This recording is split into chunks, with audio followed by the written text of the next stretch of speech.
So let's go now to our next keynote presentation, which is about Taming the Ransomware Store. Our guest is Richard Meeus, who's the Director of Security Technology and Strategy for EMEA at Akamai. Hi, Richard. Thank you for joining us. Thank you very much for having me on, Marcus. Right, Richard, the virtual floor is yours. Thank you very much indeed. So, good morning, everyone. Good afternoon, wherever you are. Welcome to this presentation by Akamai, the world's most distributed sort of cloud services provider. I want to start this off with a number for you. Have you got any idea what this relates to? Is it the number of bot attacks, for example, that we saw last year? Or is it the number of DNS queries you may see in the world in a single day? Well, does that make it any easier? $10.5 trillion.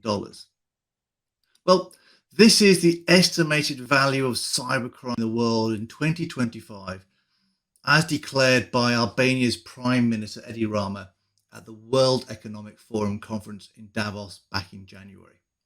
And that makes it the third largest economy in the world after the USA and China. So for defenders, this shows us the scale of the challenge that we're up against. And for attackers, it gives them a great incentive. Now, every security presentation should have an inspiring quote. So I found this one, and it ain't about how hard you hit. It is about how hard you can get hit. And that, of course, was by the great philosopher Rocky Balboa. Now, we know we're going to get hit as defenders. We know we're going to get hit a lot by various types of attacks, and they're going to keep on pounding us. But the important bit about this quote is the last bit, which is, and keep moving forward. Otherwise, we're just going to be taking more and more punches and not responding. We're not growing. So this means that we need to build our applications, build our access, build our data in a resilient way that enables our business to succeed in spite of the challenges that are thrown at us. And we need to look at our tools and how they can help us manage, survive, and thrive in the modern cybersecurity arena. So a mantra which cybersecurity circles is always talked about is patch, patch, and patch, as soon as possible. However, in a recent Gartner paper, there was this quote, which is, through 2026, non-patchable attack surfaces will grow from less than 10% to more than half of the enterprise's total exposure. This is going to hugely reduce the impact of automated remediation practices. So this is a pretty huge amount that we have to manage and mitigate now. So we need to ensure what we are using to protect our attack surfaces and our assets is backed up with flexible, reliable engineering and intelligence to ensure continued protection. So we can sort of see this as exposure management or attack surface. What can we see when we look inwardly at ourselves from the internet, and actually what is visible internally inside our networks? And there are many tools and processes that can help with this. Things like Showdown, search engine for the internet, where we can show all the IP addresses, for example, where RDP is exposed to the internet. Top tip, it shouldn't be ever. But when we think of our exposure, our attack surface, these are the assets that we have that are exposed out to the internet. And this sort of includes B2B apps, our B2C apps, our email services, our VPN services, maybe SaaS services, data centers. Suddenly our exposure looks really large, and we now have a really big target for the attackers to aim at. So from an attacker's perspective, what are my options? Well, depending on their motivation, they may choose to go for a DDoS attack, DDoS for ransom or something like that, or an application level attack, or most commonly for ransomware, a phishing attack. So attackers can leverage phishing as a service kits now to optimize their campaigns.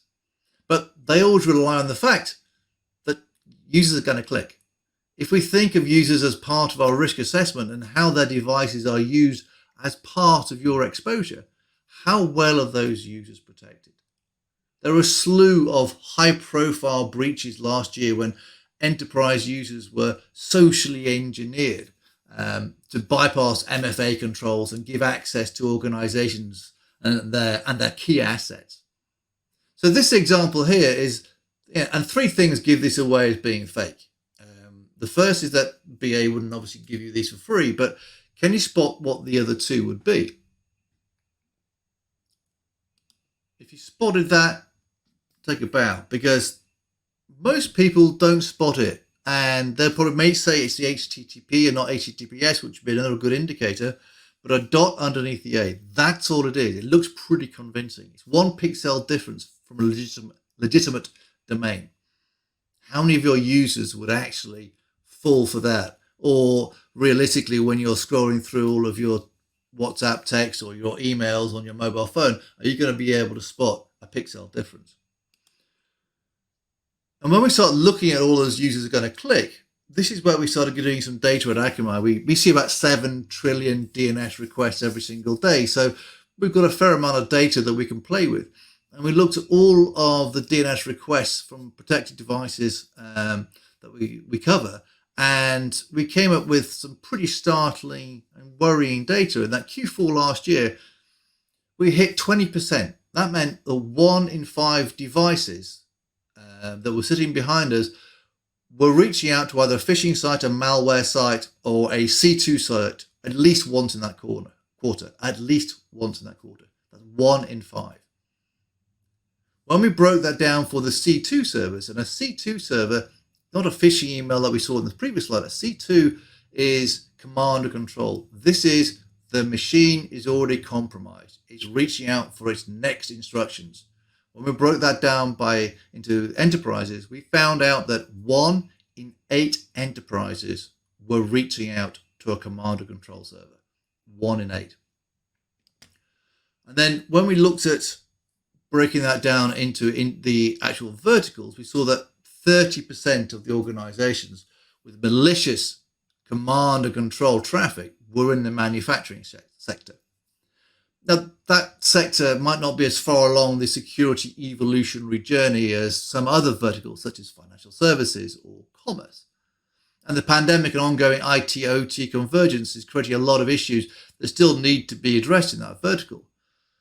But what was also concerning was the business services was in second place. And as I'm sure everyone is aware of the breach of MoveIt that was used for file transfers, and many organizations, not least a payroll company called Zealous, was impacted. And consequently, their customers were impacted as well, with some big names in the UK being impacted, such as Boots and the BBC. This is another example or reminder that the digital supply chain risk and how we need to be aware of where and how our data is stored.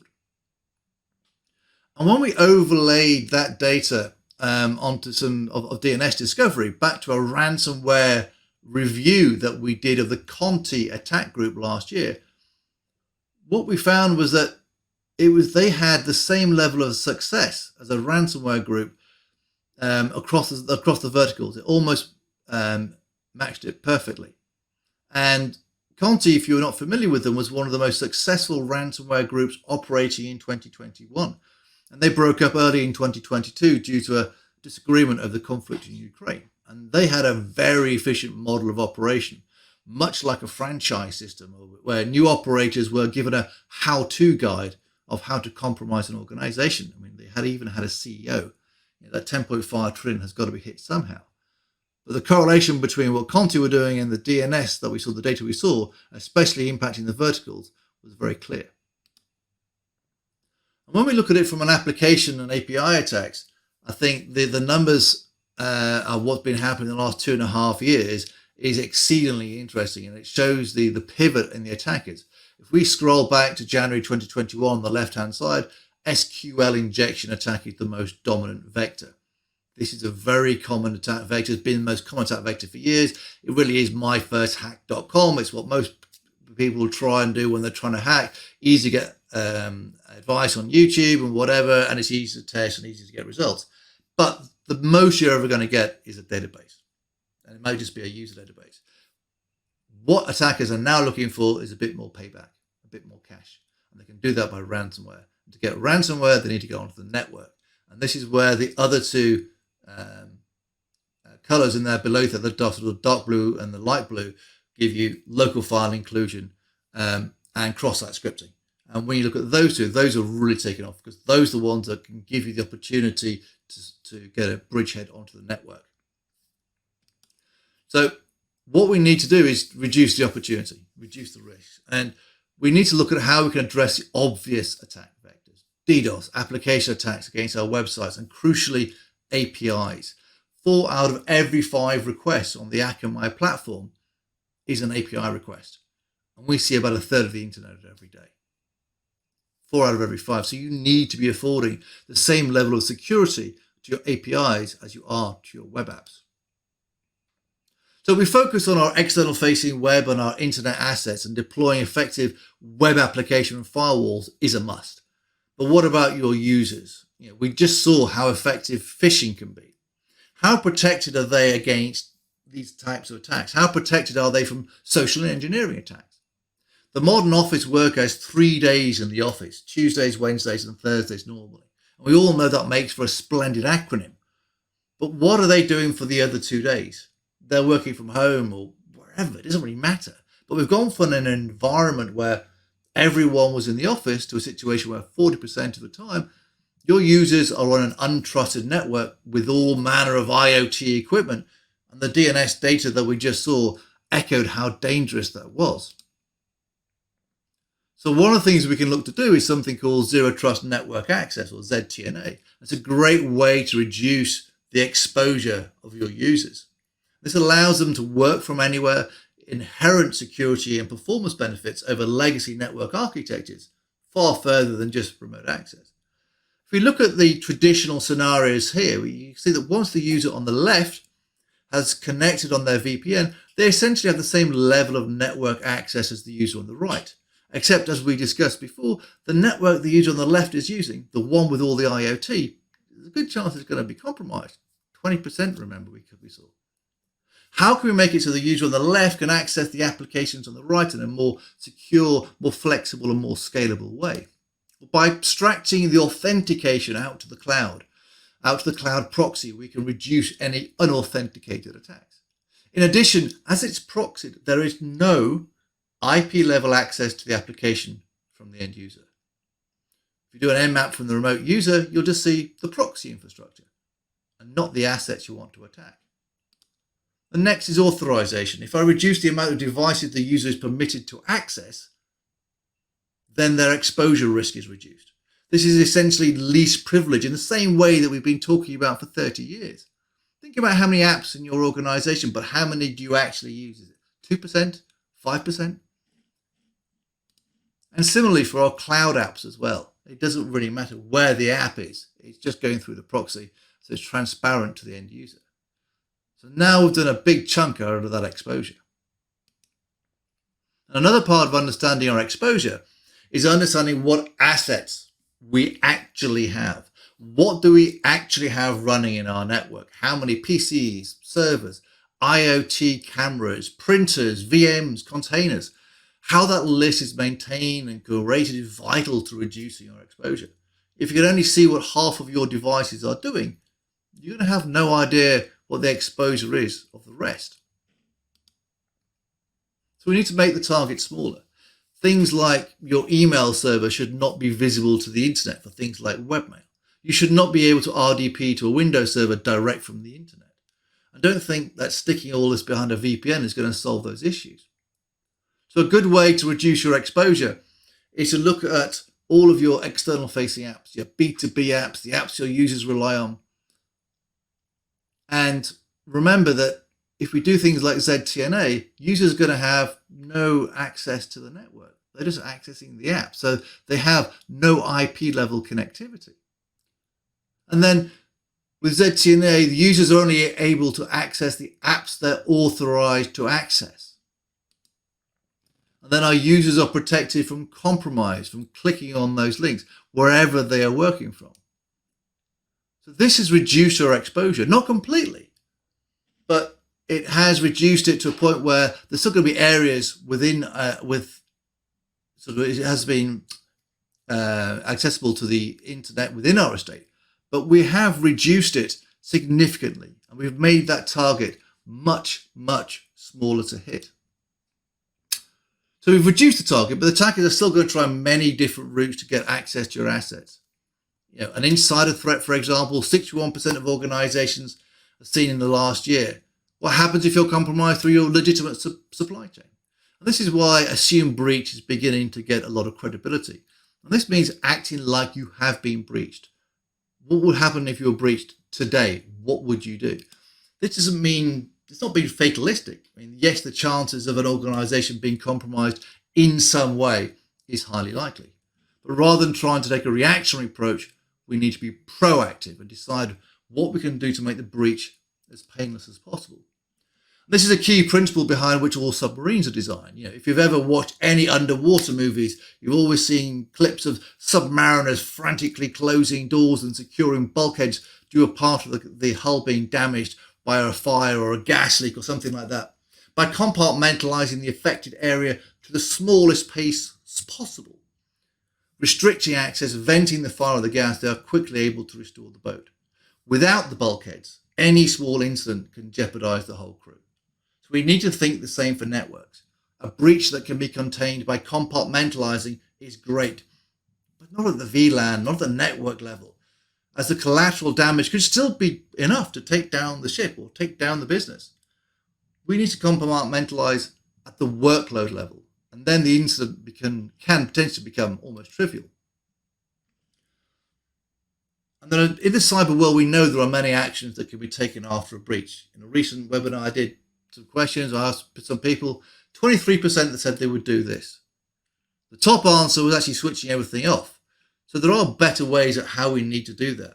And that's about compartmentalization at the workload level. If we can make those smart and understand the traffic flows, we're able to give us great visualization. One of the big obstacles that many organizations face is they don't actually have a clear view of the activity across all of their on-prem and cloud environments. If we're able to give that visualization, map relationships and dependencies between all of the entities on your cloud and on your on-prem, we're able to do a lot more with understanding what our traffic flows are. What is, we can look at the maps, we can look at the policies, we can understand what our traffic flows and be in a better position to segment the good from the bad, from our dev, from our prod, and understand our traffic flows.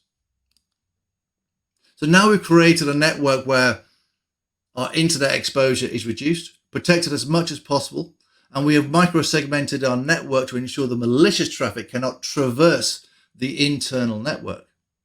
We've also got a real-time view into all of our IT and OT assets that allows us to manage risk far more effectively and mitigate unforeseen risk far more quickly. If we can reduce the opportunity as much as possible, we can reduce the risk and hopefully be able to bring that $10.5 trillion, bring that figure down just a little. So with that, I'd like to sort of cover a couple of things we talked about. We talked about zero trust network access, secure web gateways, micro-segmentation, multi-factor authentication, app and API protection. If you're interested in any of those topics, please visit us at akamai.com. And if you'd like to reach out to me, my details are on the screen. Thank you very much. Fantastic, Richard. That's great. Really appreciate that. Really interesting. Unfortunately, we're really tight on time, but I would just like to circle back to the idea of zero trust, which you sort of highlighted there again at the end. When organizations are looking at implementing zero trust, should they be looking at zero trust for all of their assets? What would you say? Ideally, yes, but realistically, most organizations have got very complex infrastructures. They've got a huge amount of assets. It's basically working out is where's your risk. If you have lots of users who are remote, accessing core assets all the time, that'd be a good place to start. What are those assets that all your users are accessing? If you can deliver that via zero trust, that's a good way of reducing your risk massively. And creating and also it enables your users to get access to those applications more easily and sometimes even more quickly as well. I think if we could probably time for one more very quickly. This idea of micro-segmentation, you highlighted it at the end. How does that work when you're looking at an organization that's got legacy operating systems and OT? Well, micro-segmentation should have the ability, it's commonly done in two ways. It's commonly done either as an agent on the device, so you need to have ensure that if it's working in the cloud, is it working with Kubernetes? If it's working on-prem, is it working with your virtual machines? Is it also working with your laptops? Is it working with your servers? Is it working with your Solaris boxes and your Windows XP machines? Especially if you go back into manufacturing, as we saw, there's a very long tail in some of those companies. But it also needs to work with OT as well, and that's where you're sort of looking at network traffic and understanding sort of the signatures that a lot of the OT devices are portraying and displaying. And if you can get the visibility into the OT, bring that into the micro-segmentation world, especially with agents for a lot of legacy devices as well, that ensures you get that complete visibility. Fantastic. Richard, really appreciate your time. Thanks for joining us today. Thank you very much indeed, Marcus.